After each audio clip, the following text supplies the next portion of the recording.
corrodes your mindset. Once you have a corroded mindset, now you are no longer an effective trader. You are a participator. And participators give money to the effective traders because when you're firing off on all cylinders, boom, boom, boom, boom, you're hitting your patterns, you're hitting your crossovers, you're hitting your reversals, you got your gaps, your blocks, whatever you trade. When you're hitting on all cylinders, those are people, the participants, is the ones feeding your account. Those the ones are giving you money in your account to show up. You don't want to be those people. No. Message.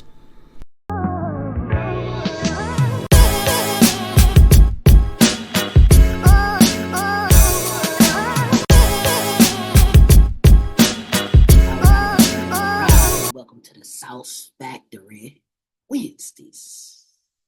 Yay. All right, we got this crude oil, but let's open it up with a quick reset, right? This week, been a heck of a week. Kicking off, market dumping, stuff flying off the shelves. We got strikes going on, oil's going to the moon. Heck, people begging for cheaper gas. They ain't getting it. We ain't gonna call out no name, Jeffrey. But yeah, it's going crazy. Market went crazy last couple of days. It's only Wednesday. So you have to know when it's enough. It's enough. Like today, I ain't gonna lie to you. I got my wig snatched off real quick. By crude oil. They hit me with a 1-2. I'm like, all right, it's bullish. Candle came out of nowhere. Skipped the stop loss. Lost a little bit of bread. I ain't tripping on that because I know shut it down and move around. That's it. You shut it down. You move around. And from there, you simply continue going with the plan. We had a plan last night. We looked at a couple of sector rotations. From there, we made a list and we executed. I executed, other people executed. I hope everybody else got in there like I did. And number one out back, I know you've seen CL on the screen, but we're going to go over to this Exxon. But this is what I want to talk about. We knew this was yesterday's candles, Tuesday candle. Right. 4-hour chart. Let's go to a daily chart real quick. But we had Tuesday close. Boom. Right there.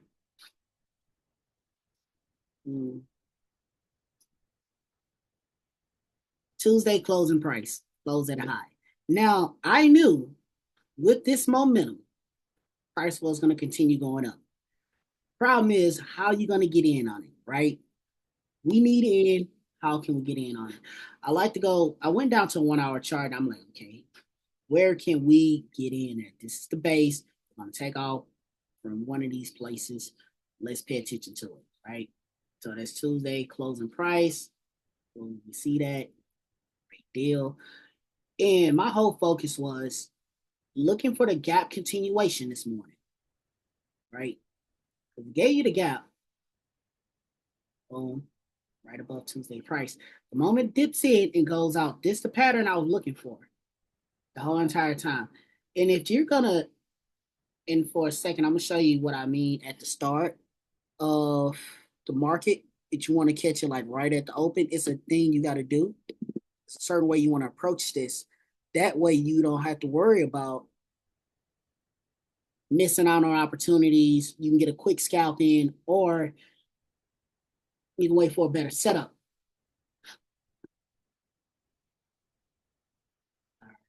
So I like to go down to a 1-minute chart. As soon as the market opens, soon as it opens, boom. Let's get rid of that. Exxon gonna be ready tomorrow. So this is what I look for. I'll put this line here, boom, where I got yesterday closed, but I'm gonna mark that gap out like that. And I'm just waiting for price to come inside. Let's get in there to blow it up. So as soon as it went like this, I was in there like swim. All right. That's all I was waiting for. Boom, boom. Got in. The moment it draw down, I'm like, oh yeah, you enter that gap, you held, it's over. That's all I'm looking for. As soon as the bell open up, you get the gap, wait for a retracement into the gap and hold. And once it start coming out, hey, you can go long or short, whichever way. This is a gap continuation. These are very strong patterns. You seen what it capped out at, and then it slowly came back down, got a little bit deeper as the day, progressed. But at the end, this was a great scalp. Like by the time we got here, I was already up 11% on this position. It was this cherry on top, but I kept holding, right? Because I'm looking for the bigger move. I'm gonna spin a block on Exxon, right? Not a problem at all. So from there, we are looking at the other markets. XLE is also related to the energy sector due to the situation that's happened with Iran and all of the other good people. They letting those missiles go.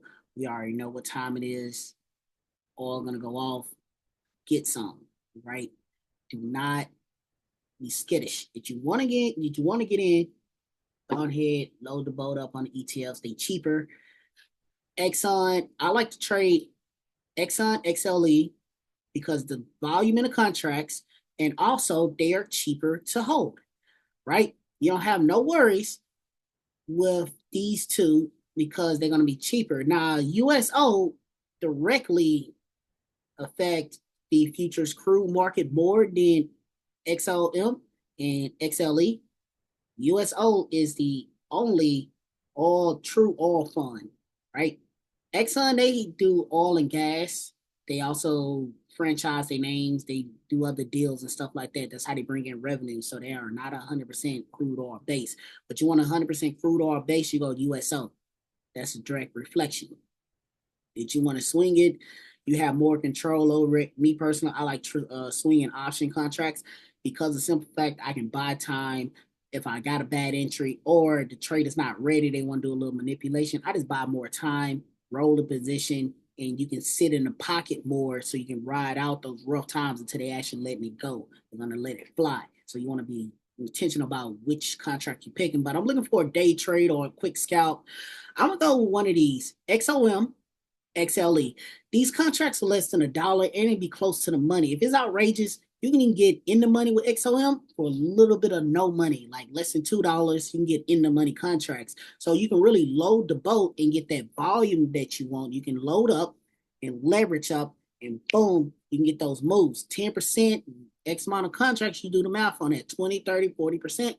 They can really run up and it's not going to hurt your pocket. So you got lower risk off the speculation of the news because it's a knee-jerk reaction. This pullback is the market rebalancing price. So that rebalance price can go off. So once they rebalance price, pull back down into a decent range, stay smooth, right? You're going to say, well, this is the base point they took off from. Let me run my fib. Boom. Where did they go? Oh, man, just a 38. They held, consolidated, boom, went off. Now, will they take the high? Can you get a breakout trade? Maybe yes, maybe no, right? Or you ready for tomorrow? See if they'll come back down to this gap. So when I'm looking at points on something that's highly volatile, very volatile, I'm looking for different candlestick setups where I can say, all right, where is my next entry? How can I play this? What is the best opportunity for me? But I'm patient. The number one problem with a lot of traders, they are not patient. They just running and gunning, running and gunning, running and gunning, running and gunning. They got to hit a trade. They got to be in a trade. They got to do something. They got to participate when you do not have to.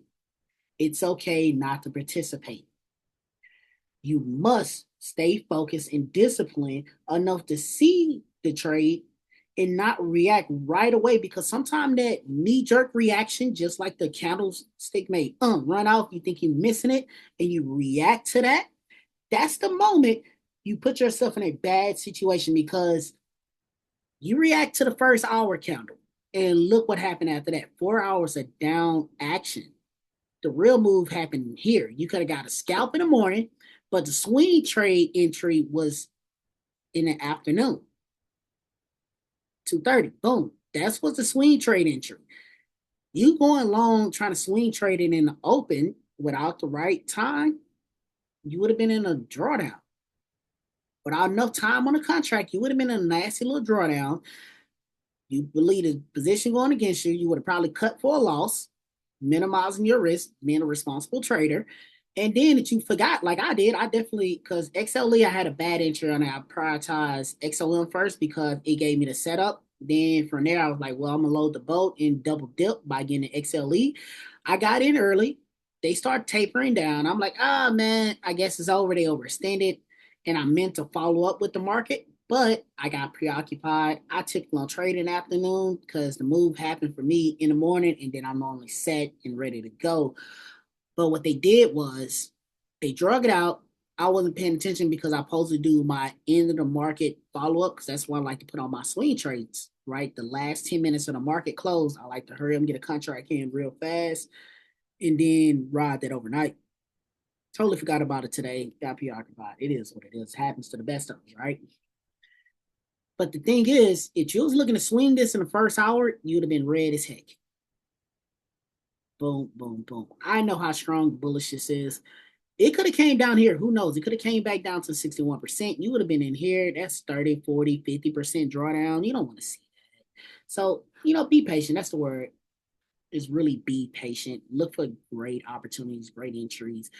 Sun is extremely bullish. I like to buy on red candles if I can. If I see a basin on a base and it's a red candle, I don't mind buying it because, hey, at the end of the day, when you look at the implied volatility of it, if it's at a 20, 30, that contract can really fly.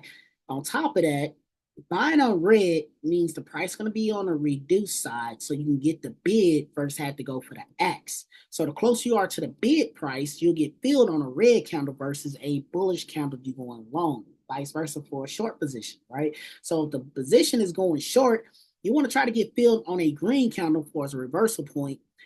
That way you can get a discount and get that cheaper contract that you are desiring because getting the X, man, if the spread is wide, you're going to instantly be red. And then if you're having a pullback, well, guess what? You're going to be more red. And that put a damper on your trading career, right? They put a damper on your trading style because you're like, man, I messed up.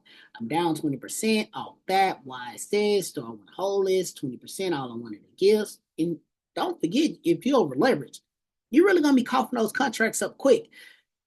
So that's why it's very important to leverage correctly, wait for the entry, sit on the sideline, sit on your hands, be patient. Do not rush.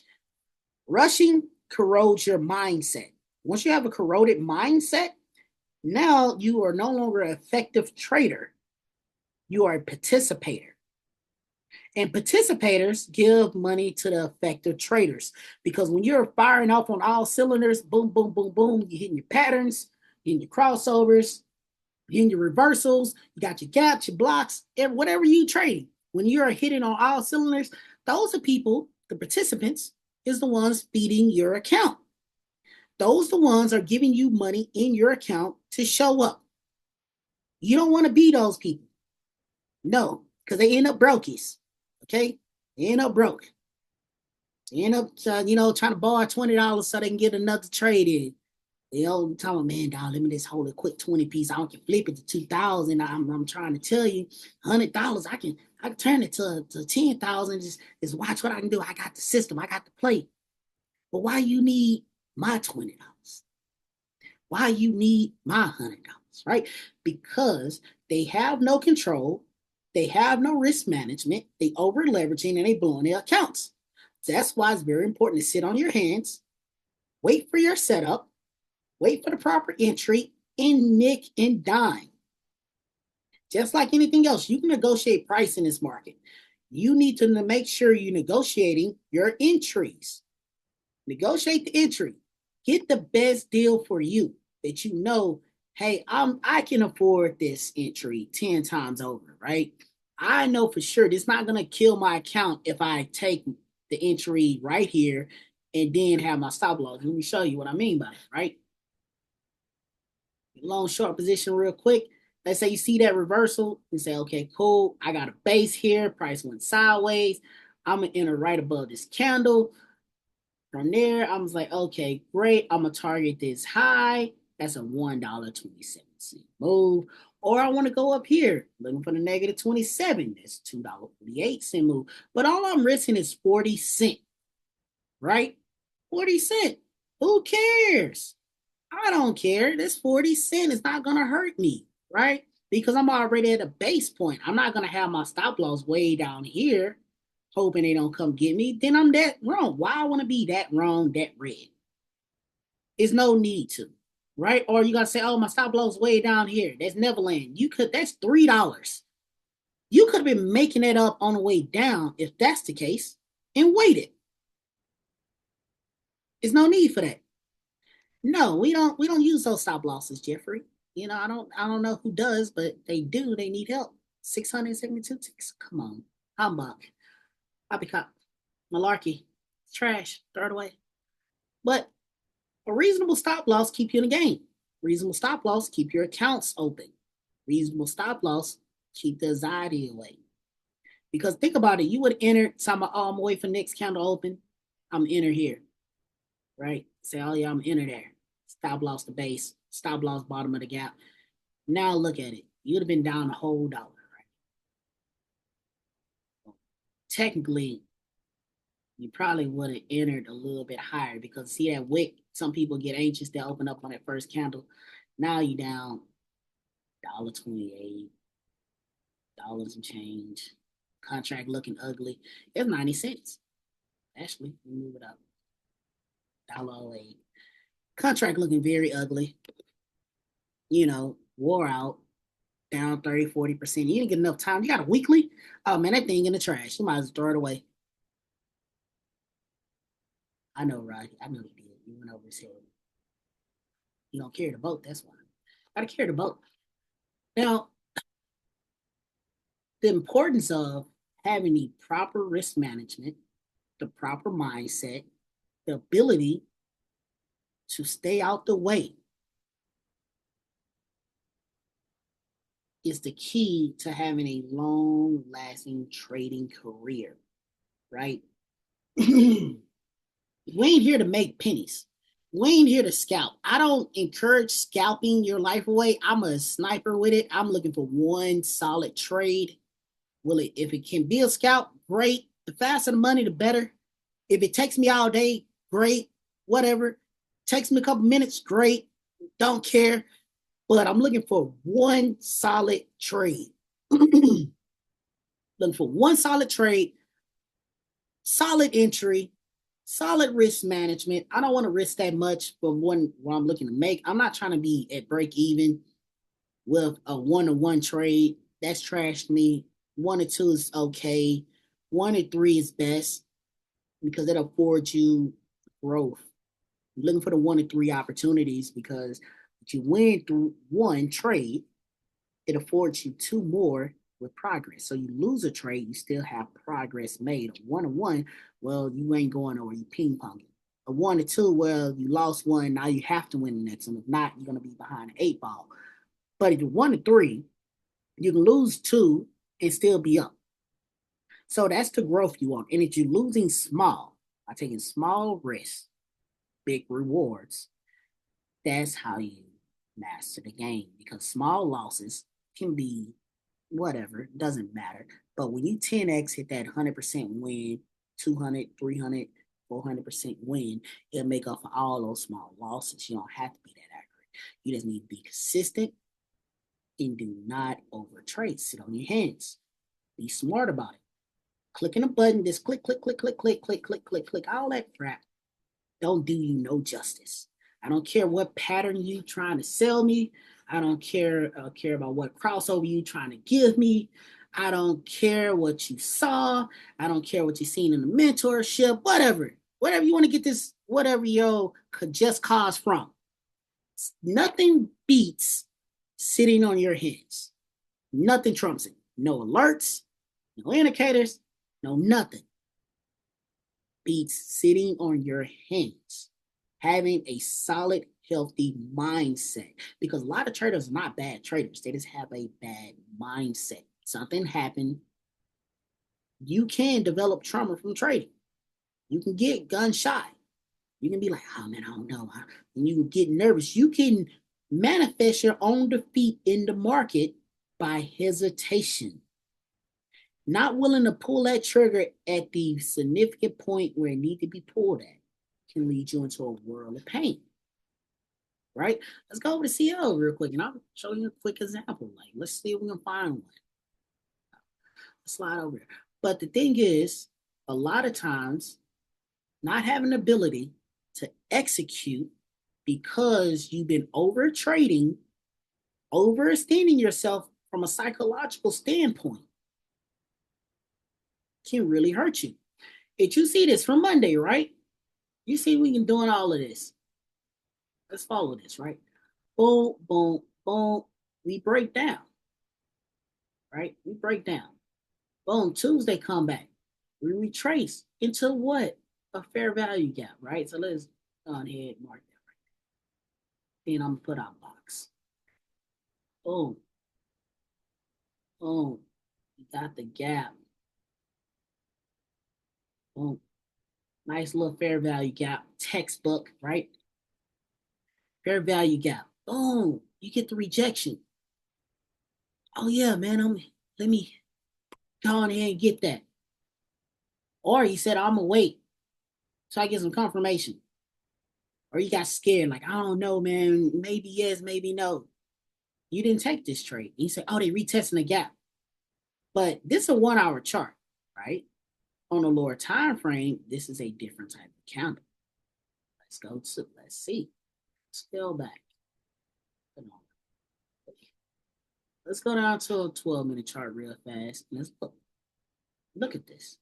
You say, oh man, it hit the gap. Oh man, it went a little deeper than I thought because most guys are enter here or somewhere over here. They got their fib set up. I can, I showed you that on other videos. Y'all can go back and look. But you'll see like, oh man, they on the way out. Oh man, they testing the gap again. I got out. I see a rejection block right here. Ooh, you just making up stuff now, right? Now you're just calling out stuff. Because we talked about rejection blocks, and a lot of people know about rejection blocks. You got 2 candlestick pairs, right? But this ain't it because this is not at any form of pivot. This is actually sideways in the dump. This is not going to hold no weight. In some cases, it will, but not in this case, right? It's not holding no weight. So you see this wick rejecting. Once again, it's a 12-minute chart. You go any lower, you're going to get a little bit better market action, right? So you see this rejecting, you go short. Never mind the news, didn't get no alerts. You have no alerts go off on your phone. You get your wig knocked off because you didn't take the gap over here, which would have landed you some profit on the way out. You hesitated. You waited till it was a little bit sweeter. You probably got in here. You holding, talking about it's just a pullback. They did it last time. Be good. It's definitely rejecting. It's showing strong signs. And they totally wipe you. They just wipe your nose. You out of there. Right? Because you hesitated and you misread the market, or you didn't have no news alerts. It happens to the best of them. We can all say, oh man, it was going down. They just took out Monday low, blah, blah, blah. They came up, rebalanced price. They rejecting again. We should continue down. We already been in a bear market, blah, blah, blah, blah. Conditions change because somebody decided to press some buttons and set it off real quick. So this is the simple facts of why are you trading? Was this your trading plan? Was that gap accounted for? Did you have this, was this your ticker today? Was you actually looking at CL at that moment? Was this your day to trade? Because my day to trade is Wednesday and Friday. I don't trade on Tuesday unless it's something like really nice. I'm looking for, right? I'm looking for something very nice to trade. So if it's not there, I'm not hounding for it. Why would I look for it, right? That's a simple question I ask myself. Why would I be looking for this trade? So if I'm not looking, I'm not clicking the button, but what if you just happen to come to the market, not holding your discipline? You see a gap, you see a fair value gap on a 1 hour chart, you see some rejection, you see some weakness, and you pull a trigger when you ain't supposed to because you didn't want to sit on your hands. You lose the trade. God forbid you didn't have no stop loss. Because y'all hit reckless because you said the last time I would have won the trade, but my stop loss got in the way. Okay. Being said in time for that, man, the only reason why I won because I didn't have no stop loss. They'll turn around, but your whole account gone, right? So this is the point. Sit on your hands. That's your saving grace. If you pull anything from this today, from this video, learn how to sit on your hands so you get smoked. Yeah, we all been there. Like, yeah, I've been there a couple of times. Not sitting on the hands, trying to jump out the window, trying to force a trade because I said, man, you know something, today will be a good day to get some money. I had a good day on Wednesday. Let me go ahead and get a little smoke. Well, come on, now. They put them on a pit. Everybody loves some smoked salmon, except the person who's getting smoked.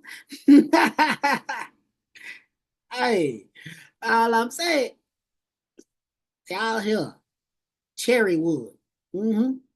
Yeah, yeah. They use that cherry and oak. Yeah, get that nice flavor in the smoke. Yeah, you smoking you up right. All this could have been avoided by sitting on your hand. Discipline is what a lot of traders are missing. Self-control is what a lot of traders are missing. I like to challenge the people in a community because the simple fact it makes them better. Everybody challenge everybody here, right? We can do say so ourselves. We like to be challenged because it helps improve us. It helps calls out our weaknesses and it helps make us better by not accepting the bare minimum. When you choose not to accept the bare minimum from your inner circle of peers, you can become better and they can become better. When you no longer let them fly off the handle with these terrible habits, they can finally achieve the success they know they wanted to achieve, that they set out for. A lot of people can't become successful or get to their full potential because it's somebody afraid to offend them, telling them sweet lies. The problem we have now is not enough people willing to tell the truth and say, hey, dog, you messing up. Maybe you need to chill out for a little bit, reevaluate that, go focus yourself, pull yourself together and get right. There's not enough people willing to do that. And that's the pandemic we're facing now. Not enough people willing to tell the truth. More people start telling the truth, the better we'll become as traders. The better you'll become as a trader. Better you become as a person. And that's my 2 cents. Peace and blessings. All right.